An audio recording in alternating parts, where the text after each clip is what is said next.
Good afternoon, everybody. Hey, it's me, DJ.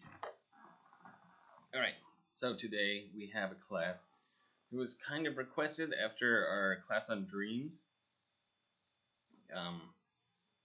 And there was something else that we went over in terms of laughter and, things like that. Like people laugh when they're anxious and things like that. And people laugh at all sorts of different things. So today we have a class. It's a fun kind of scientific class on why we laugh. And so I looked up a bunch of different stuff, and I wanted to find something that was, pretty scientific on it, and I found stuff, but so they mentioned like the Mayo Clinic and things like that. But I want us to know why it is that we laugh, or at least what scientists believe is the purpose behind laughter.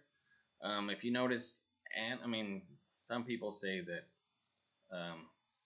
hyenas laugh. That's really just a sound they make to intimidate.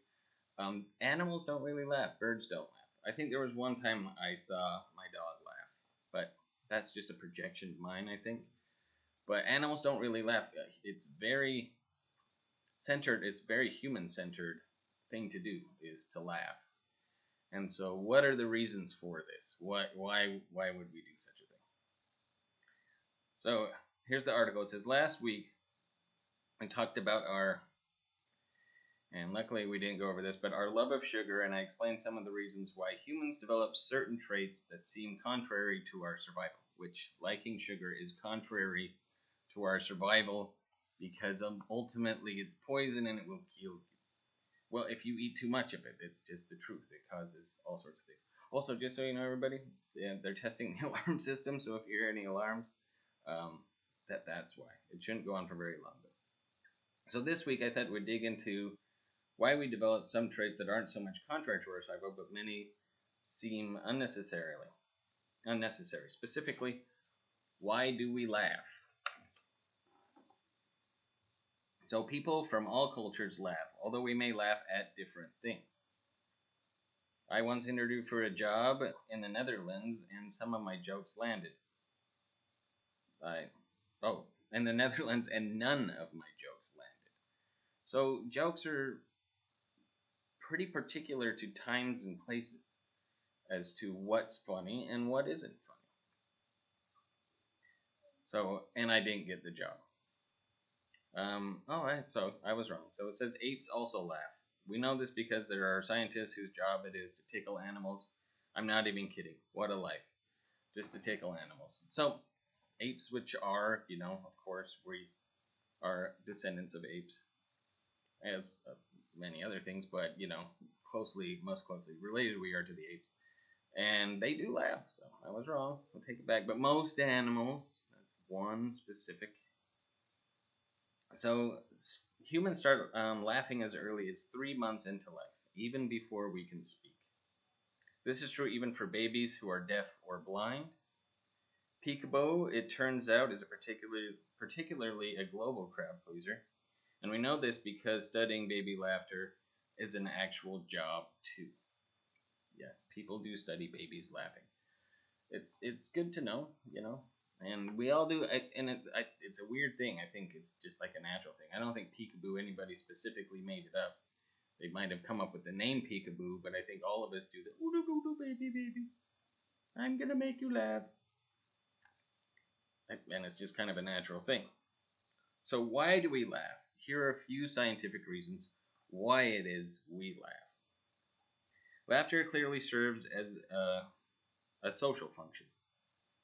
It is a way for us to signal to another person that we wish to connect with them. In fact, in a study of thousands of examples of laughter, the speakers in a conversation were found to be 46% more likely to laugh than the listeners. The speakers of the conversation were found to be 46% more likely to laugh than the listeners.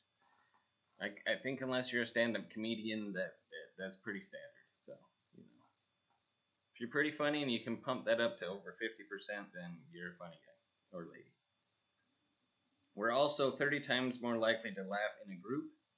Young children between the ages of 2.5 and 4 were found to be 8 times more likely to laugh at a cartoon when they watched it with another child, even though they were just as likely to report that the cartoon was funny, whether alone or not. So again, it's a social thing, In a way, I think, sometimes people don't know what's okay to laugh at and what is. I think crying is sort of the same thing, but if somebody's comfortable with something, they start laughing, you're like, oh, I find that funny too. You're more likely to laugh out loud. Like, good. It's like, it's validation in a way. And just like crying, like I remember there would be sad movies when I'd watch, and everybody in the family would always look over at my dad like, "Is Dad crying?" He is. It's okay to cry. Let's cry. And I think it's the same with laughing. So it is a social thing. We learn from it.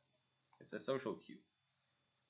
Evolutionarily speaking, the signal of connection likely played an important role in survival. So as we progress throughout life, from cave people, I guess is what it was, or Neanderthal, but it played a role in our living longer.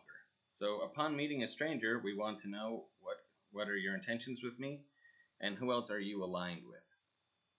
In a study that spanned 24 different societies and included 966 participants, that's a good sample size for a study, scientists played short sound bites of pairs of people laughing together. In some cases, the pair were close friends, in others, the pair were strangers. So the participants in the study were asked to listen to the simultaneous laughter and determine the level of friendship shared by the laughers. So people would basically say, oh no, they're friends. I can tell by the way they're laughing. Or no, these are strangers. That's an interesting test here.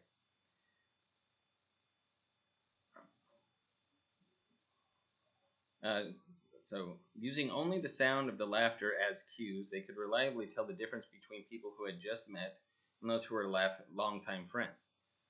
These results suggested not only the link between true laughter and friendship, but also that we aren't fooling anyone when we pretend to laugh at another person's joke. Yeah, a lot of us do that courtesy laugh. Yeah, that was great.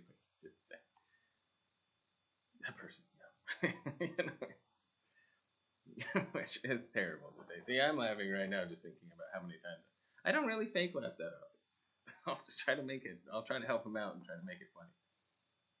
So another theory which takes the person-to-person connection provided by laughter a step further is that laughter may be a replacement for the act of grooming each other. Grooming another is a behavior seen in primates. To groom someone else is generous, one-sided act. Because it requires trust and investment of time, it bonds the groomer and the groomee as friends. So like apes will sit there and like sit behind each other and pick things off of them and eat them and throw certain things out. That's grooming. So as our communities got larger, we couldn't all go around grooming each other to establish bonds.